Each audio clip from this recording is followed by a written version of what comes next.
चलो, ओम शांति। सभी बाबा के घर में, इस हिस्ट्री हॉल में, जहाँ साकार बाबा उन्होंने अपनी तपस्या की, शिव बाबा ने यहाँ के नई दुनिया की स्थापना की, है ना। इसी जगह पर बैठे, है ना। ये हिस्ट्री हॉल देखो, यहाँ बैठते हैं, देखते हैं तो सारा यज्ञ इमर्ज हो जाता है ना। शुरू से लेके अभी तक जो जो यज्ञ की घटनाएं हैं सभी इस हॉल में समाहित है। और हम सभी बहुत लकी है जो यहाँ आने का चांस मिला, चाहे सेवा के माध्यम से, सेवा के निमित्त से, चाहे बाबा के घर में कोई 1-2 दिन के लिए भी आए होंगे। पांडव भवन तो क्या है, तीर्थ क्षेत्र हो गया ना। तो यहाँ आने के बाद अपने आप ही एनर्जी मिलती है। तो अभी जो संगम युग का समय चल रहा है, तो क्या समझते हैं हम लोग कि अभी कौन सा समय चल रहा है? अंतिम समय है। और परिवर्तन का, और बोलते रहो पूर्ण बनने का। अभी बीते कुछ दिनों से जो कुछ भी दुनिया में घटित हुआ, या अभी रोज रोज न्यूज़ सुन रहे हैं, उसके आधार से तो यही लगता है ना कि अभी जो प्रिपरेशन था, हमारी स्टडी थी, अभ्यास था, तो वो बहुत समय हमको मिल गया। अभी क्या है, उस अभ्यास का एग्जाम है। लगता है किसी को कि अभी एग्जाम में बैठे हम? किसको लगता है कि एग्जाम में बैठे? कब, आज से बैठे या पहले से बैठे?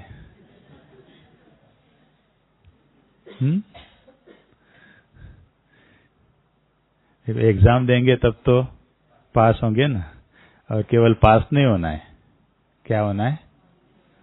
पास विद ऑनर होना है ना। उस पेपर के लिए तो टाइम मिलता है कितना? 1 घंटा, 2 घंटा, 3 घंटा।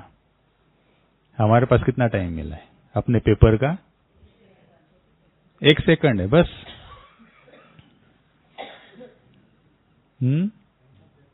कितना है? फाइनल पेपर का 1 सेकंड है, लेकिन पूरी एग्जाम कितना समय चलेगी?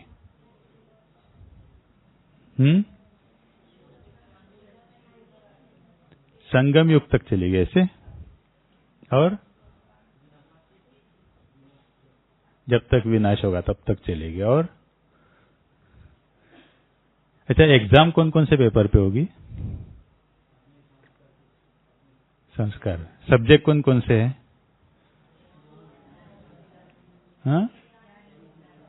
ज्ञान योग धारणा से, वह सबको पता है।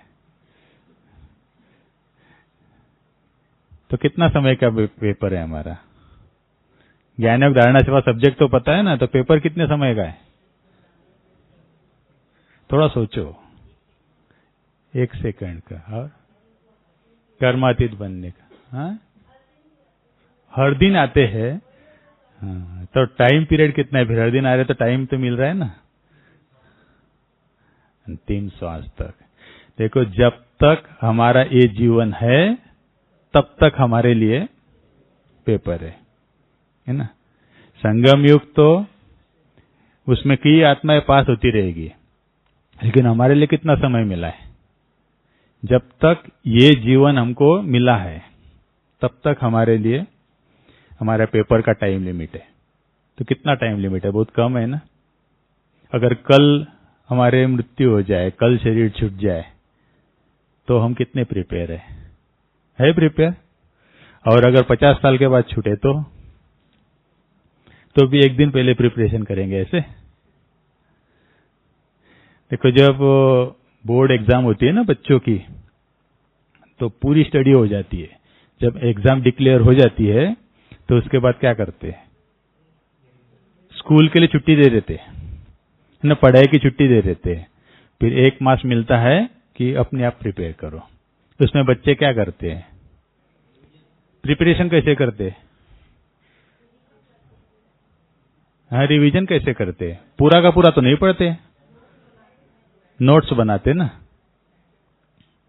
देखो, हाँ, टाइम टेबल बनाते, नोट्स बनाते, मोस्ट इंपॉर्टेंट क्वेश्चंस निकालते हैं। हमने क्वेश्चंस तो बहुत बार निकाले। अभी अगर पूछेंगे ना कौन कौन से पेपर आएंगे तो बड़ी लंबी लिस्ट है, सबको पता है। लेकिन क्या हमने उसके आंसर्स को अंडरलाइन किया है? उसके जवाब। ज्ञान योग धारणा सेवा, इसमें कौन से प्रकार के पेपर आएंगे? क्या मानते हो? हाँ, योग में ही आते, ज्ञान में नहीं आते? ज्ञान में नहीं आते। अच्छा, और किसको ज्ञान में आते भाई? देखो, बहुत सारे पेपर्स आते हैं। इसमें सतीश भाई जी ने क्लास किया था ना, सबने सुना होगा कितने प्रकार के, मुख्य रूप से 8 प्रकार के पेपर है। फिर उसके बाद में बहुत सारी समस्याएं आती है, पेपर रूप से आती है। लेकिन अगर ध्यान से सोचो ना, तो मुख्य रूप से 4 प्रकार के पेपर चारों सब्जेक्ट में आते हैं। मनसा वाचा कर्मणा संबंध संपर्क। इसके आधार से हमको जो भी समस्या आती है पेपर रूप में आती है, उसमें से जो पास हो जाएगा वो पास होगा। और जब हमको पास विद ऑनर बनना है, मैक्सिमम मार्क्स लेने हैं, तो क्या करना पड़ेगा? तैयारी अच्छी करनी पड़ेगी ना। तैयारी करनी पड़ेगी कि नहीं पड़ेगी? तो इस तैयारी के आधार से हमारी स्टेज बनेगी। कौन कौन चाहते हैं कि 108 में आवे?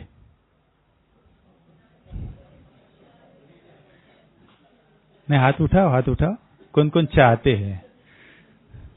और कौन कौन होते हैं कि नहीं, मैं तो नहीं आ सकता हूं 108 में? आ सकते सारे 108 में? अभी कितने लोग बैठे हैं यहां? सारे के सारे 108 में आएंगे क्या? नहीं आएंगे। तो कौन आएगा? कौन आएगा? देखो, बाबा ने एग्जाम तो डिक्लेयर कर दिया है, ड्रामा ने एग्जाम डिक्लेयर हो गई है, लेकिन रिजल्ट डिक्लेयर नहीं हुआ है। तो कोई भी 108 में आ सकता है ना। अपने आप को खुद देखे कि मैं 108 में आ सकता हूं। जब ये लक्ष्य पकड़ेंगे ना, तब हम तैयारी कर पाएंगे अपनी। तो आज हम थोड़ा सा उसके ऊपर सोचते हैं, है ना। जो पेपर के बारे में नहीं सोचेंगे, उसके जो जवाब। तो मनसा वाचा कर्मणा संबंध संपर्क, इसके द्वारा आने वाले हैं ना मेन तो। और जब हम इसमें से क्लियर हो जाएंगे, तो बाबा ने चारों की संपूर्ण अवस्था हमको बता दी है। जो मनसा द्वारा क्लियर हो जाएंगे, वो पावरफुल सोल बन जाए, है ना।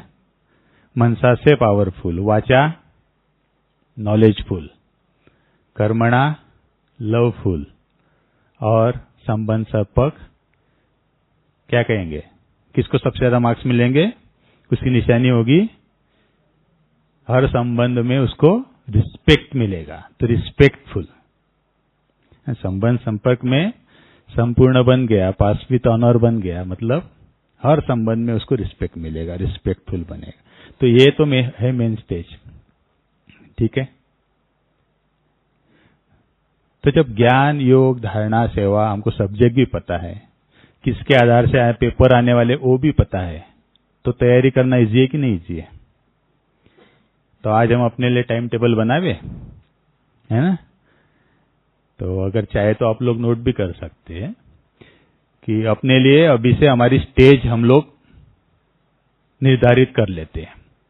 पास विद ऑनर तो बनना है ना। बाबा के सामने रिस्पेक्ट से सब लोग हमको सैल्यूट ठोक के जाएंगे, है ना। इस तरह से हम पास हो जाएंगे एग्जाम में। तो सबसे पहला आएगा ज्ञान का सब्जेक्ट आता है। तो ज्ञान में जो ज्ञानी तू आत्मा रहेगा, जो ज्ञान सब्जेक्ट में, ज्ञान विषय में पास विद ऑनर बनेगा, उसकी मनसा कैसी होगी? आप लोग ही बताओ तो अच्छा रहेगा, आप लोग ही बताओ। ज्ञानी तो आत्मा की मनसा कैसी रहेगी? शुभ कामना, शुभ कामना। और बताते जाओ। क्लीन और क्लियर और निश्चिंत और साक्षी। बताते जाओ, बताते जाओ। थोड़ा सा अपनी बुद्धि चलाओ। देखो, ज्ञानी तो आत्मा की सबसे बड़ी निशानी ज्ञान की मनसा में निश्चय बुद्धि रहेगा। रहेगा? जिसको पूरा पूरा ज्ञान है उसको किसी भी बात में संशय नहीं आ सकता है, निश्चय बुद्धि रहेगा। है ना? एग्री है? तो अभी हमें क्या करना है? ज्ञान के आधार से संपूर्ण निश्चय बुद्धि बनने का पुरुषार्थ करना है। ठीक है। वाचा कैसी रहेगी?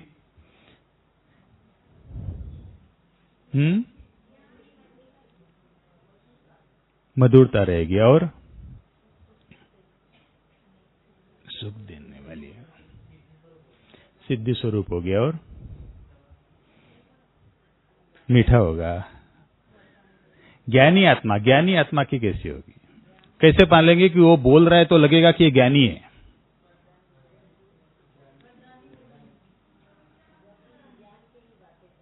ज्ञान की बातें करेंगे।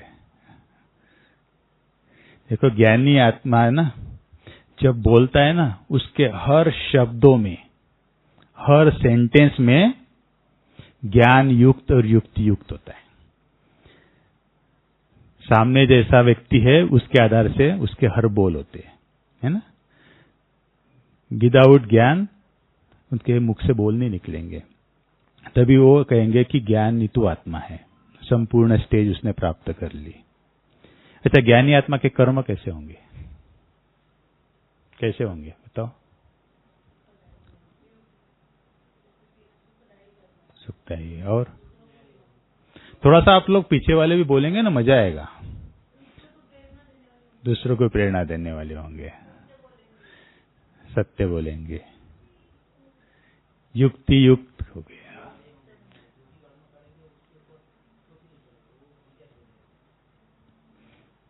ज्ञानी आत्मा के हर कर्म के पीछे राज रहेगा, मैं जैसा कर्म करूंगा मुझे देख और करेंगे। ठीक है ना? एग्री है? इसी को कहेंगे ना ज्ञानी आत्मा, क्योंकि हर कर्म के पीछे लॉजिक रहेगा, मैं करूंगा मुझे देख दूसरे लोग करेंगे। उसके संबंध संपर्क कैसे होंगे? क्या कहेंगे? बाप के साथ संबंध, अपने संबंध में जितने भी लोग आते हैं उसके साथ ज्ञानी आत्मा कैसे रहेगा? न्यारा प्यारा तो नहीं रहेगा ज्ञानी आत्मा।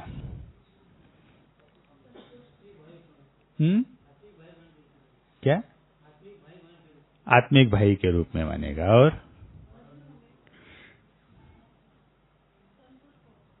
संतुष्ट होगा।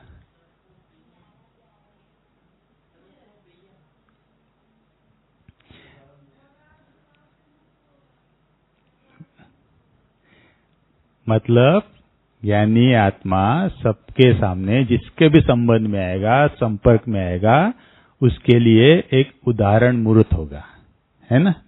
हर कोई देखेगा ना कि ये ज्ञानी आत्मा है तो उसके लिए उदाहरण मूर्त बनेगा। जैसे कर्म हम करेंगे उसको करने वाला, उसकी वो होगी धारणा, होगी धारणा के आधार से उनके संबंध संपर्क बन जाएंगे। अच्छा, दूसरा सब्जेक्ट योग। तो योगी आत्मा का मनसा कैसे होगी?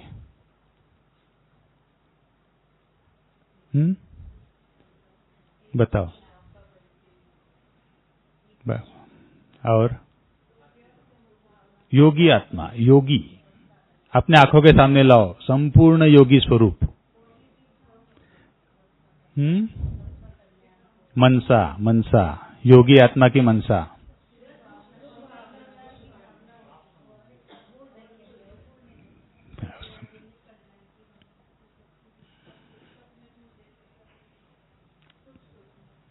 योगी आत्मा की मनसा अभी तक नजदीक भी नहीं पहुंची है। शांत स्वरूप होगा। और हाँ, अहंकार से मुक्त होगा।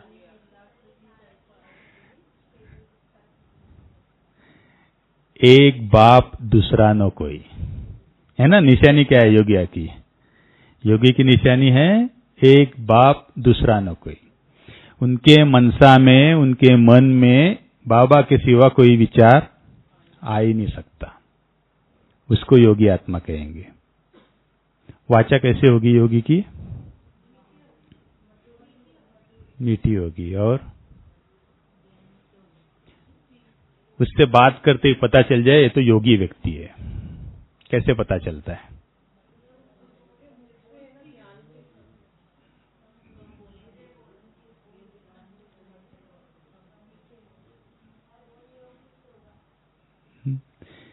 देखो, योगी व्यक्ति जब भी बात करता है तो उसके मुख से केवल बाबा बाबा ही निकलेगा।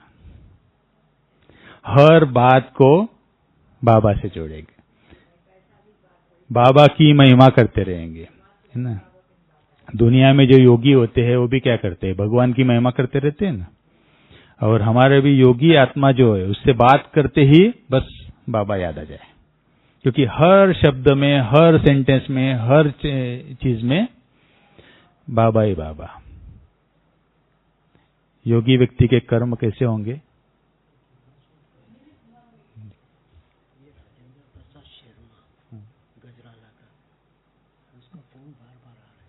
राजेंद्र प्रसाद शर्मा गजराला के, कोई है तो चंद्रशेखर भाई से मिले, उनका अर्जेंट फोन है।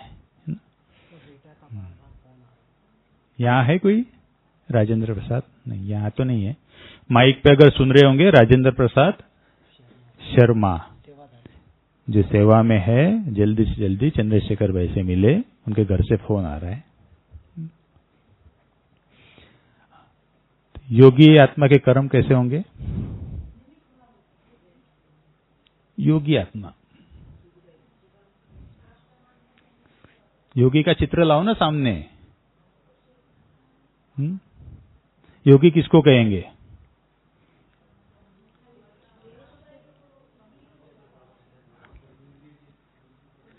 जो कर्मेंद्रिय जीत है उसको योगी कहेंगे, है ना। योगी व्यक्ति के सभी कर्मेंद्रियों पर उसका फुल कंट्रोल होगा, तभी योगी है ना वो, तो उसको कर्मेंद्रिय जीत कहेंगे। और योगी व्यक्ति के संबंध संपर्क, जिसके संपर्क में आने के बाद क्या होगा? कैसे पता चलेगा? संबंध संपर्क में आ रहा है लेकिन पता चल जाए, दूर से पता चलता है कि ये तो योगी आत्मा है, वाइब्रेशन से। और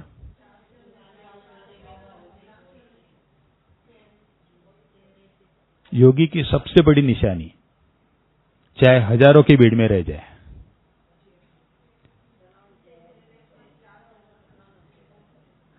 अपने आप को भी चेक करो। कि केवल बात करते हैं ना, तो अपने आप को चेक करो, मैं कहां तक वहां तक पहुंचा हूं। अगर मैं योगी हूं तो रूहानियत रहेगी। योगी आत्मा के संबंध संपर्क की सबसे बड़ी निशानी, जो संपूर्ण योगी होगा, जो अष्टरतन वाला योगी होगा, योगी तू आत्मा जिसको कहेंगे, उसकी सबसे बड़ी निशानी संबंध संपर्क में आते हुए न्यारा और प्यारा रहेगा। हैं? मानते है ना? न्यारा और प्यारा रहेगा। जब संपर्क में आएंगे तो बहुत प्यारा लगेंगे, बहुत अच्छा लगेगा उनके साथ में रहना, उनसे बात करना, उनसे व्यवहार करना। लेकिन अगले ही पल एकदम डिटैच, क्योंकि उनकी मनसा कैसी है? मनसा में क्या लिखा हमने, क्या बोला? एक बाप दूसरा न कोई। मनसा इतनी पावरफुल है, एक बाप दूसरा न कोई, इसलिए उनके संबंध संपर्क भी न्यारे और प्यारे रहेंगे। तीसरा सब्जेक्ट कौन सा है? धारणा ना। तो धारणा मूर्त आत्मा की मनसा कैसी होगी? जिसमें सबसे अच्छी धारणा है उसकी मनसा कैसी होगी?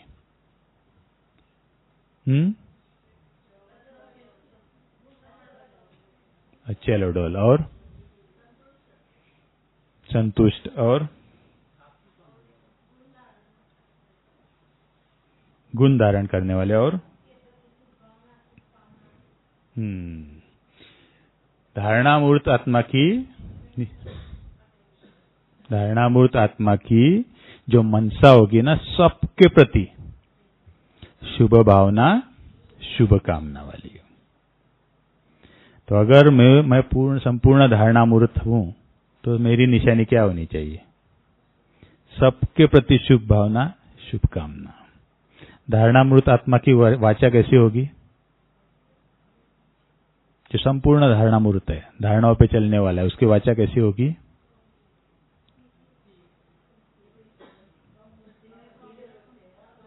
जब मनसा शुभ भावना वाली है तो वाचा कैसे होगी?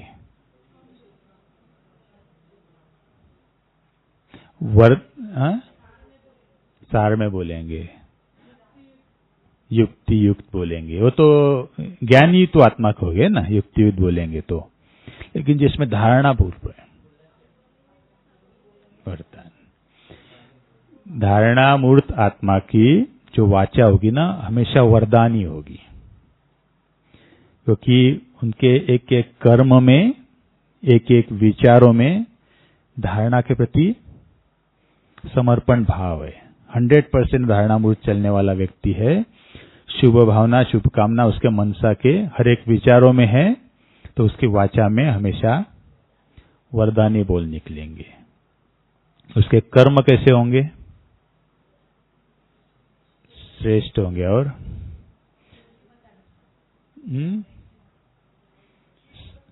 श्रीमत पे चलने वाले। धारणामूर्त आत्मा के कर्म होंगे संपूर्ण मर्यादा युक्त, संपूर्ण धारणामूर्त, संपूर्ण गुणमूर्त। क्योंकि जब धारणाएं हम अपनाते हैं तो स्वतः ही गुण हमारे कर्मों में झलकने लग जाते हैं। तो जो धारणामूर्त आत्मा होगा उसके कर्म होंगे संपूर्ण गुणमूर्त, मर्यादा युक्त। मर्यादा याद है ना सबको? मधुबन में रह रहे ना आप, मधुबन में आए हैं, सेवा के लिए आए हैं, तो मैं समझता हूँ सारे 3 साल से पुराने होंगे। 3 साल से नए वाले कोई है यहाँ सेवा में आए हुए जिसको 3 साल अभी नहीं हुए ज्ञान में? ऐसे कोई है? सारे पुराने हैं। तो अपनी मर्यादाएं, धारणाएं पता है सबको? क्या है मुख्य धारणाएं कौन सी है? पवित्रता, और दूसरी शुद्ध बोध, और तीसरी सत्संग, चौथी दिव्य गुण। दोबारा रिपीट करो चारों। सबसे पहली पवित्रता। पवित्रता मतलब वाचा कर्मणा किसी को दुख भी ना दे। बाबा ने ये डिफिनेशन दिया है ना, किसी को दुख भी ना मिले। फिर शुद्ध भोजन, किसको कहेंगे शुद्ध भोजन?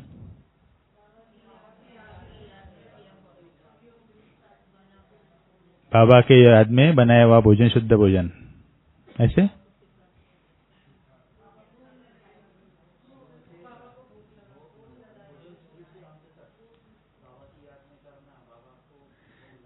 बाबा ने अपने महावाक्यों में कहा है कि बाबा के याद में बनाया हुआ, बाबा को बनाया हुआ भोजन बाबा को स्वीकार करा के फिर खुद बाबा की याद में स्वीकार करेंगे, तब वो शुद्ध भोजन होता है।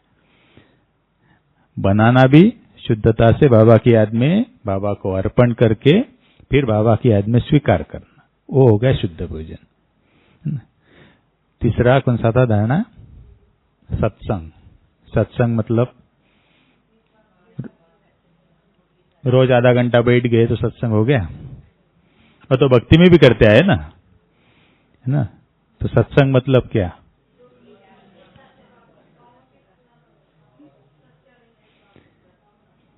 सच का संग सत्संग माना सच का संग, और सच क्या है? एक बाबा ही परम सत्य है। तो परम सत्य के साथ हमेशा संग बना रहे, केवल 10 मिनट, आधा घंटा, 1 घंटे की बात नहीं है, हमेशा सत्संग, सच के साथ संग बना रहे, उसको कहेंगे सत्संग। और चौथा, दैवी गुण कैसे आएंगे? दैवी गुण पता है? यहाँ लिस्ट लगी है, देखी किसी ने? पढ़िए? नहीं है ना, तो यहाँ से आप फोटो निकाल के जाना, छोटे वाल के उस बाहर की तरफ लगी है दैवी गुणों की लिस्ट, और अपने अपने कर्मों को उससे मैच करना कि कितने गुण मेरे में अंदर आए। जब हम तीनों धारणाएं रखते हैं तो अपने आप ही हमारे कर्म दैवी गुण युक्त हो जाते हैं, है ना। तो धारणा मूर्त आत्मा के कर्म हो गए ना, कर्मणा। धारणा मूर्त आत्मा का संबंध संपर्क कैसे रहेंगे? जो बहुत धारणा युक्त चलने वाला व्यक्ति है, कभी किसी चीज में कॉम्प्रोमाइज नहीं करता, किसी धारणा में, तो उसके संबंध संपर्क कैसे होंगे? किसी से अपेक्षा नहीं होगी, और चलन बहुत रॉयल होगी, और न्यारा और प्यारा रहेंगे। रिस्पेक्ट। धारणा मूर्त, कई बार तो ऐसे होता है ना कि अति धारणा के रहने के कारण उल्टा सामने वाले को थोड़ा सा वो लगता है, मधुरता नहीं रहती है। तो धारणा मूर्त आत्मा के संबंध में आने वाले व्यक्ति के साथ क्या होगा?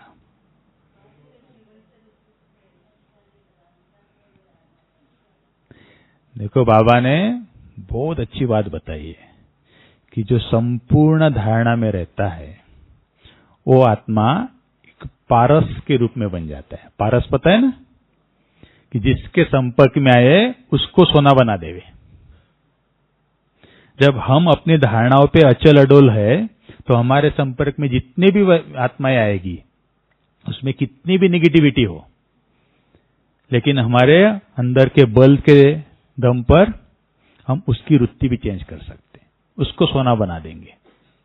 कितना पावर है, उतनी ताकत है हमारी धारणाओं में।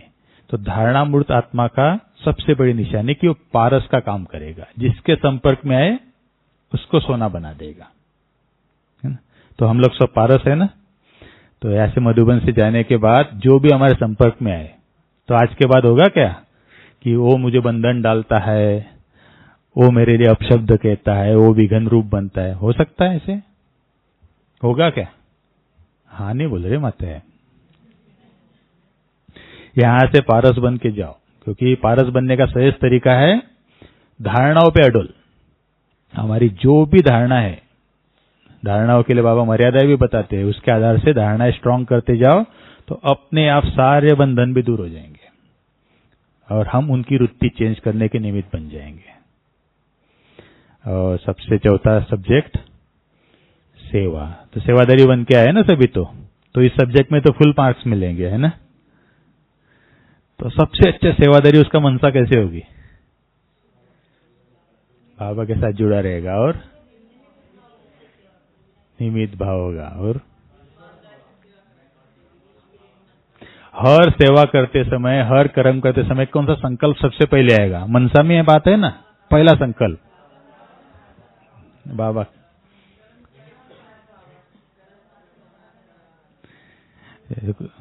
देखो, इसी के आधार से बाबा हमको हमेशा कहते हैं, बाबा खुद के लिए भी कहते हैं, मैं ओबीडिएंट सर्वेंट हूं।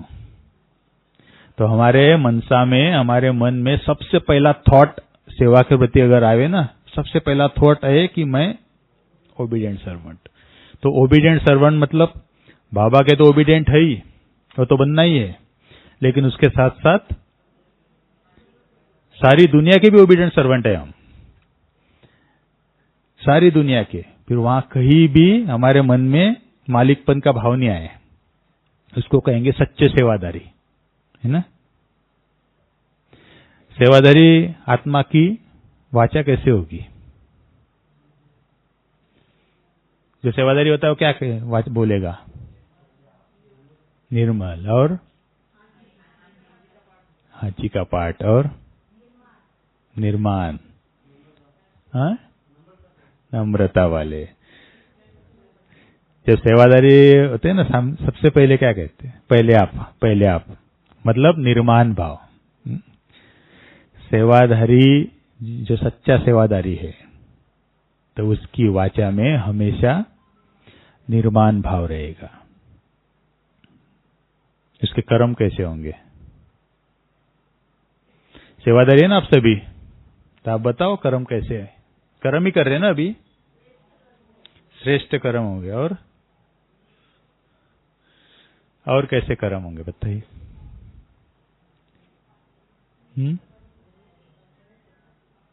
निमित्त भाव वाले। और सच्चा सेवादारी किसको कहेंगे? किसको कहते हैं हम? वो तो बहुत अच्छा सेवादारी है। किसको कहते हैं? जो अथक होता है उसको कहते हैं ना सच्चा सेवादारी है। और किसको कहते हैं? निस्वार्थ भाव से सेवा करने वाला। और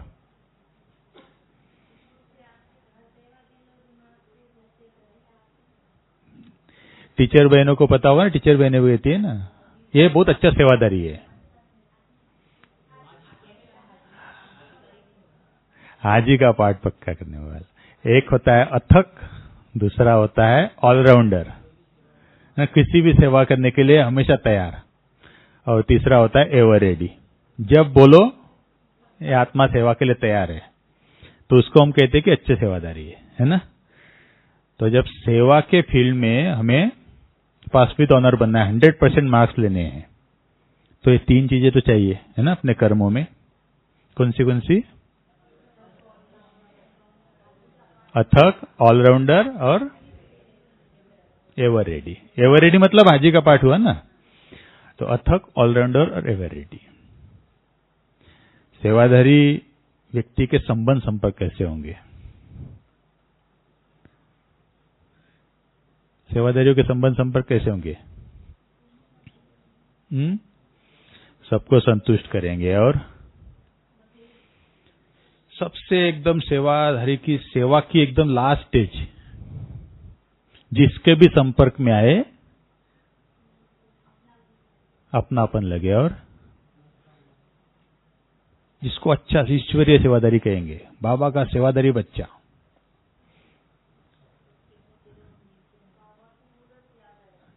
बाबा की मूर्त, बाबा का साक्षात्कार उसकी सेवा के द्वारा हो जाए, उसको कहेंगे कि पूरी सेवा कंप्लीट कर दिया है ना। बाबा की प्रत्यक्षता का निमित्त बन जाए, तो उसको कहेंगे सच्चा सेवादारी आत्मा, है ना। एग्री है? ऐसे होंगे सभी। तो ज्ञान, योग, धारणा, सेवा, तो इसमें जितने भी हमको पेपर्स आएंगे उसके सारे आंसर्स हमारे पास है, उसका जो संपूर्ण स्वरूप हमारे पास है। मार्क कैसे मिलेंगे सबको? किस आधार पर मार्क्स मिलते हैं? योग के आधार पे। वो तो योग के सब्जेक्ट में मिलेंगे ना केवल। हाँ, चारों सब्जेक्ट में पास होंगे, फेल होंगे, मार्क्स कितने मिलेंगे? 50 मिलेंगे, 60 मिलेंगे, 80 मिलेंगे? किस आधार पे मिलेंगे? कैसे पता चलेगा कि मेरे मार्क्स ज्यादा मिल रहे, ज्यादा बढ़ रहे? खुशी होगी, सब संतुष्ट रहेंगे। देखो, बाबा ने एक बार मुरली में कहा था कि आपको मार्क्स रिमार्क्स के आधार से मिलेंगे। तो रिमार्क्स तो एक खुद के द्वारा भी मिलता है, अपनी प्रसन्नता की स्टेज के द्वारा, खुशी की स्टेज के द्वारा, और दूसरा दूसरों के द्वारा भी रिमार्क्स मिलते हैं। तो सब आधार, सबसे जितने भी हमारे संपर्क में आएंगे उनके आधार से रिमार्क्स जो आएंगे उसके आधार से हमारे मार्क्स मिलना शुरू हो जाता है। तो इस आधार से हमारे परसेंटेज भी डिफाइन होती है। तो जब अच्छे मार्क्स मिलेंगे तो सर्टिफिकेट तो मिलते हैं ना। कौन से सर्टिफिकेट बाबा ने देते हैं? स्वयं से। तो स्वयं से कौन सा सर्टिफिकेट मिलेगा?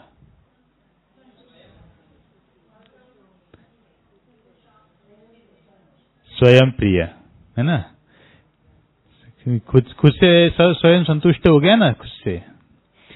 और दूसरा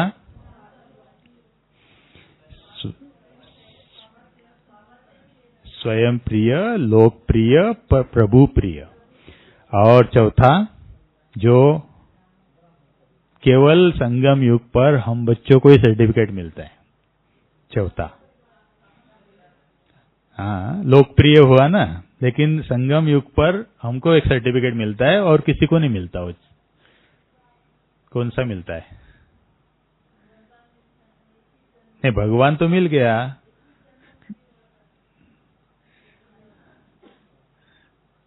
हीरो पाठधारी, बाबा ने हमको हीरो पाठधारी बना दिया ना। देखो, हीरो पाठधारी शब्द में बहुत ज्ञान समाया हुआ है। हीरो पाठ किसको कहते हैं? बेस्ट एक्ट, जिसकी सबसे अच्छी एक्ट होती है उसको हीरो का पार्ट मिलता है ना। वो एक्ट कोई भी हो सकती है, कुछ भी एक्ट हो सकती है, अच्छी एक्ट भी होती है ना। हीरो अच्छा काम करेगा तो सब उसको फॉलो करेंगे। हीरो अगर गलत काम करता है तो भी लोग उसको फॉलो करते है ना। कई मूवीज ऐसी होती है ना जिसमें नेगेटिव रोल होता है, कोई चोर होता है या कुछ लुटेरा होता है, लेकिन लोग उसको कॉपी करने लग जाते हैं, है ना। हीरो का चलना कैसा होता है वो भी एक हीरो एक्ट बन जाती है। हीरो का मरना कैसे होता है वो भी हीरो एक्ट बन जाती है। तो हम लोगों के हर एक एक्ट हीरो पार्ट की है। हम कैसे चलते हैं, हम कैसे बोलते हैं, हम कैसे सोचते हैं, हम कैसे मरते हैं, है ना। कुछ विघ्न आते हैं, समस्या आती है, उसको कैसे फेस करते हैं, हम शरीर कैसे छोड़ते हैं, वो हर चीज हमारी दुनिया से अलग है।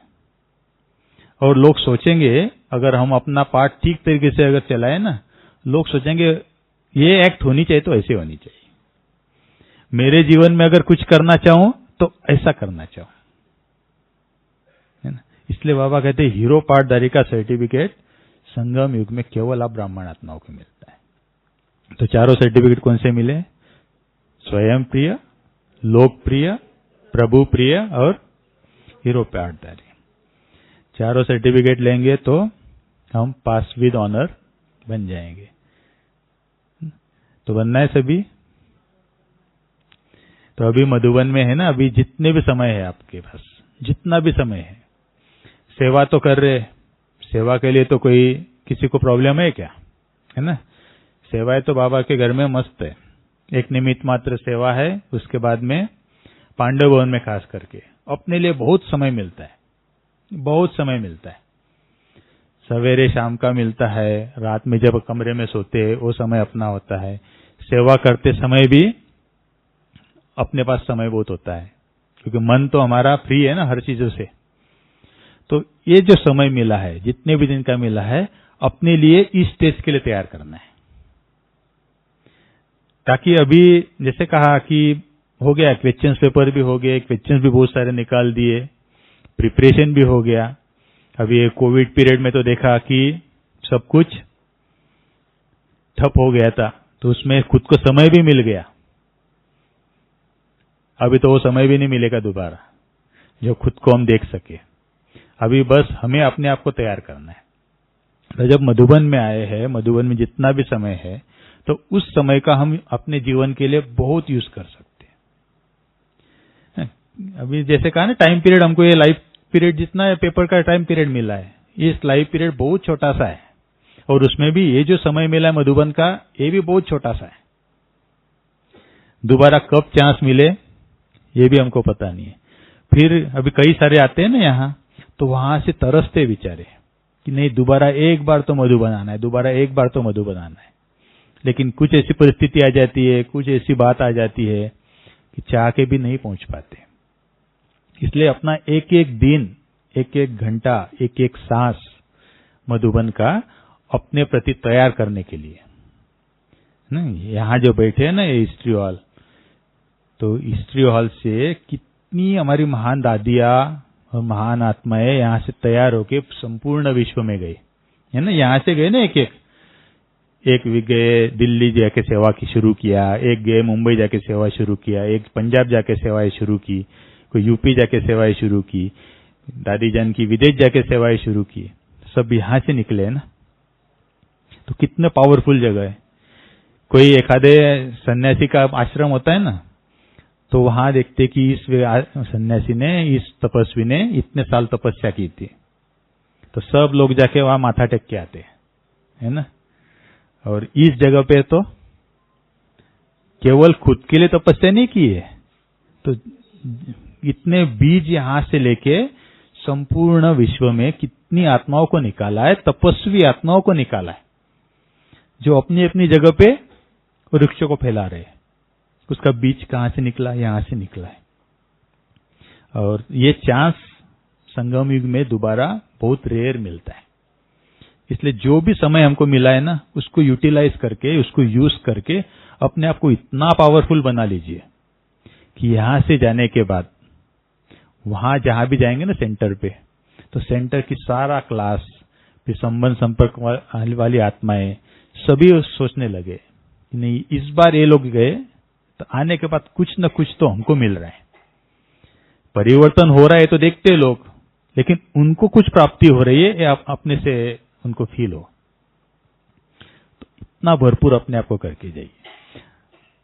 उसके लिए तो बहुत सहज है ना, मधुबन में तो बहुत सहज है, दिनचर्या भी बनी है, सब सेवा का टाइम टेबल भी बना हुआ है, ज्ञान योग का टाइम टेबल भी बना हुआ है। एक्स्ट्रा तो कुछ करना नहीं पड़ता है। बस एक्स्ट्रा क्या करना पड़ेगा? जो हमारे मनसा में एक दृढ़ संकल्प करना पड़ेगा। दृढ़ संकल्प करके हम अपने आप को इतना पावरफुल बनाए, जो अपनी यहाँ की पावर सब जगह हम स्प्रेड कर सके, है ना। मधुबन फुलवारी है, मधुबन एक खुशबूदार बगीचा है, यहाँ से खुशबू भर के हम सब जगह खुशबू फैलानी है। ठीक है। बाकी मधुबन में सेवा को चांस मिलना तो एक भाग्य की निशानी है। हम संपूर्ण विश्व में भी कहीं भी जाते हैं, सेवाएं करते हैं, तो उस सेवाओं के पीछे भी मधुबन की पालना का एक बहुत बड़ा रोल होता है ना। अपने सेंटर पे भी या कहीं भी आप जाएंगे तो मधुबन की पालना का बहुत बड़ा रोल होता है।